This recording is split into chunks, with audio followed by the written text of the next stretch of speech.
Puji Tuhan, damai sejahtera Tuhan menyertai kita semua.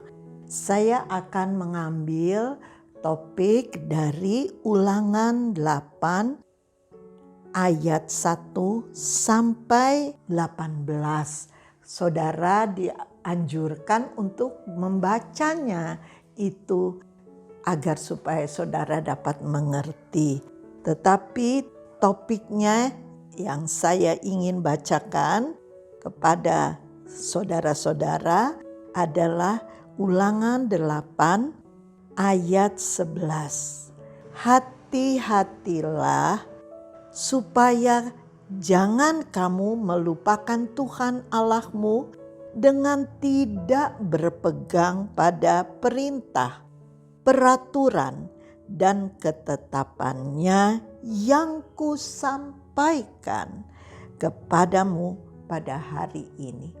Firman Tuhan jelas berkata, jangan kamu melupakan Tuhan Allahmu dengan tidak berpegang kepada perintah, pada janji, peraturan yang Tuhan sudah tetapkan di dalam firman Tuhan.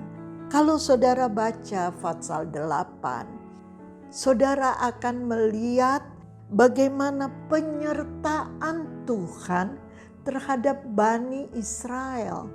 Tuhan menyediakan tempat, Tuhan mengeluarkan mereka dari perbudakan Mesir, Tuhan menjamin pakaian, makanan, kebutuhan mereka sehari-hari. Bahkan Tuhan menyiapkan semua fasilitas yang dibutuhkan oleh manusia kepada umat Israel. Memang manusia condongnya untuk lupa kalau sudah terpenuhi kebutuhan jasmani, sudah terpenuhi kebutuhan rohani, kecenderungan hati manusia melupakan. Bukan hanya jemaat, bukan hanya orang awam, tetapi sampai para hamba-hamba Tuhan, kita juga tidak lepas dari kata-kata ini. Saya akan membacakan dari ayat 1 sampai 11 ya. Segenap perintah yang kusampaikan kepadamu pada hari ini haruslah kau lakukan dengan setia. Permintaan Tuhan, Bani Israel, umat Tuhan, lakukan dengan setia supaya kamu hidup bertambah banyak dan kamu memasuki serta menduduki negeri yang dijanjikan Tuhan dengan sumpah kepadamu. Tuhan berjanji. Tuhan tidak pernah ingkar janji. Janjinya pasti, yakin. Kalau saudara meyakinkan janji Tuhan, itu pasti. Dan firman Tuhan berkata di ayat 2, ingatlah kepada seluruh perjalanan yang kamu lakukan menurut kehendak Allahmu di padang gurun selama 40 tahun. Kita harus menjalani perjalanan hidup di padang gurun. Dan ada banyak yang harus kita hadapi. Ayat 3 berkata, jadi ia merendahkan hatimu, membiarkan engkau lapar, dan memberi engkau mana yang tidak kau kenal dan juga tidak dikenal oleh nenek moyangmu, untuk membuat engkau mengerti bahwa manusia hidup bukan dari roti saja, tetapi manusia hidup dari segala firman Tuhan. Dan ia berkata di dalam ayat 5, pakaianmu tidak menjadi buruk di tubuhmu dan kakimu tidak menjadi bengkak selama 40 tahun. Tidak ada yang rusak dari pakaian kita, bahkan sepatu kita, kaki kita pun tidak akan menjadi bengkak. Ayat 5 berkata, maka haruslah engkau insyaf bahwa Tuhan Allahmu mengajari engkau seperti seorang yang mengajari anaknya. Seorang bapak mengajari anaknya dengan kasih sayang dan penuh tanggung jawab. Oleh sebab itu ayat 6 berkata, haruslah engkau memegang pada perintah Tuhan Allahmu dengan hidup menurut jalan yang ditunjukkan kepadamu. Ayat 7, sebab Tuhan Allahmu membawa engkau masuk ke dalam negeri yang baik, suatu negeri dengan sungai serta mata air dan danau yang keluar dari lembah-lembah dan gunung-gunung, suatu negeri dengan gandum dan jelai, dengan pokok anggur, pohon ara dan buah delima, suatu negeri dengan pohon zaitun dan madunya, suatu negeri di mana engkau akan makan roti dengan tidak usah berhemat. Tuhan memberi kelimpahan kepada kita. Ulangan 8 ayat 11 berkata begini, hati-hatilah supaya jangan engkau melupakan Tuhan Allahmu dengan tidak memegang pada perintah, pada peraturan, pada ketetapannya yang kusampaikan kepadamu pada hari ini. Ini menjadi warning buat saya.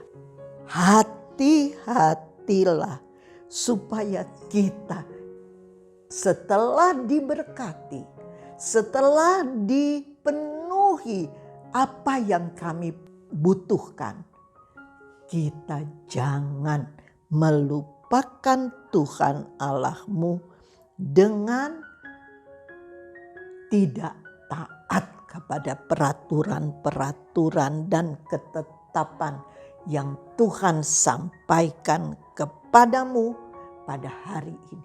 Itu yang saya ingat. Saya tidak mau melawan Tuhan. Saya mau pegang terus janji Tuhan. Mau hidup di dalam perjanjiannya dan mau berpaut hanya kepada Tuhan. Apa yang di ayat 12 dikatakan, dan supaya apabila engkau sudah makan dan kenyang, mendirikan rumah yang baik serta mendiaminya, dan apabila lembu sapimu, kambing dombamu bertambah banyak, dan emas perakmu bertambah banyak, dan segala yang ada padamu bertambah banyak, jangan engkau tinggi hati sehingga engkau melupakan Tuhan Allahmu yang membawa engkau keluar dari tanah Mesir dan dari tanah perbudakan. Janji ini tetap saya pegang. Tuhan, kalau saya sudah mulai sombong, ampuni saya. Kalau saya sudah mulai lupa terhadap firman Tuhan, ingatkan saya oleh Roh Kudus supaya saya tetap bisa rendah hati, bisa bersandar sepenuh kepada Tuhan. Saya tidak mengandalkan kekuatanku.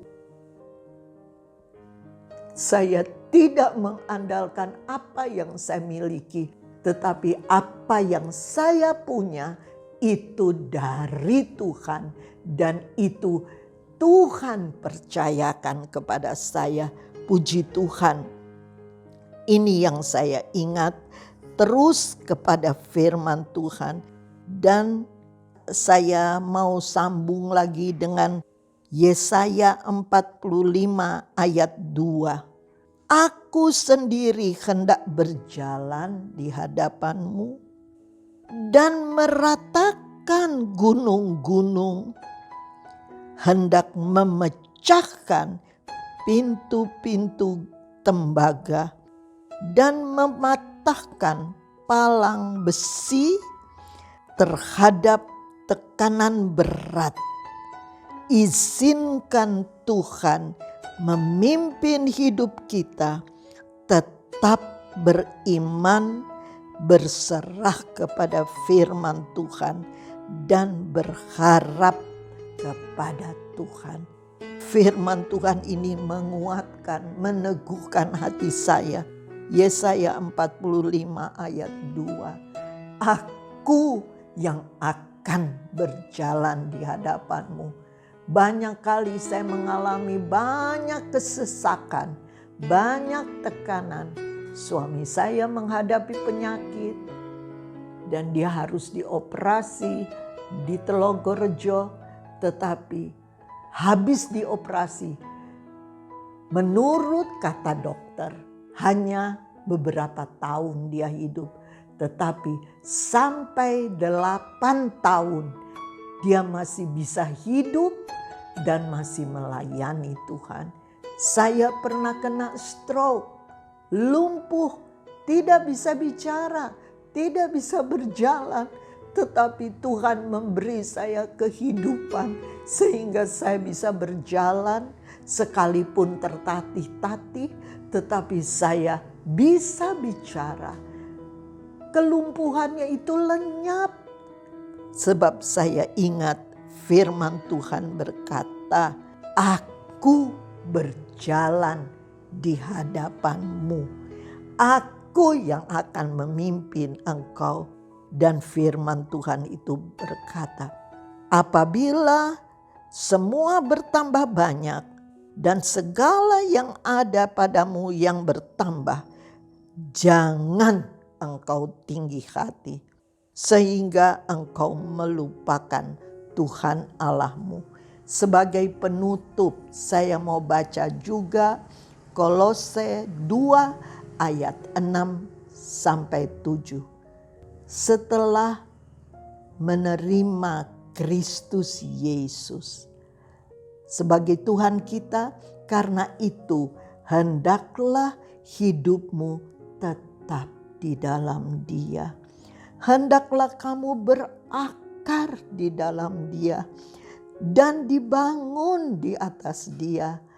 Hendaklah kamu bertambah teguh dalam iman yang telah diajarkan kepadamu, dan hatimu melimpah dengan syukur. Tetaplah percaya kepada Tuhan Yesus. Amin. Bapa Surgawi, terima kasih atas penyertaan-Mu dalam hidupku. Terima kasih, janji-Mu ya dan amin. Engkau memanggil hamba-Mu dari awal, tetapi janji-Mu tidak pernah ingkar daripada hamba-Mu. Kami boleh melihat apapun yang kami peroleh daripada-Mu. Luar biasa, lebih dan lebih yang tidak pernah singgah di pikiran kami. Kami tahu janji-Mu ya dan amin. Kalau kami masih sampai sekarang ada, Engkau berikan kehidupan yang nyata, bukan hanya hidup, nafas, dan tubuh, tetapi Engkau memberi semua yang kami butuhkan, lebih dari apa yang kami pikirkan. Terima kasih Tuhan, Engkau tidak pernah ingkar janji. Engkau berikan apa yang kami butuhkan sehari-hari, dan Engkau menjadi jaminan kami. Bukan hanya buat kami, pelayan-Mu, tetapi kami berdoa buat anak, buat menantu, buat cucu-cucu, buat jemaat Tuhan, anak sekolah minggu, buat remaja, buat pemuda, buat orang-orang percaya, jiwa-jiwa yang ada di dalam gereja, jiwa-jiwa baru yang Engkau kirim masuk di dalam rumah Tuhan. pelihara mereka di dalam kasih sayang-Mu. Bukan hanya Engkau memilih buat kami yang Engkau jadi jaminan, tetapi buat semua umat Tuhan yang percaya kepadamu, dari yang muda, dari yang kecil sampai yang lanjut usia.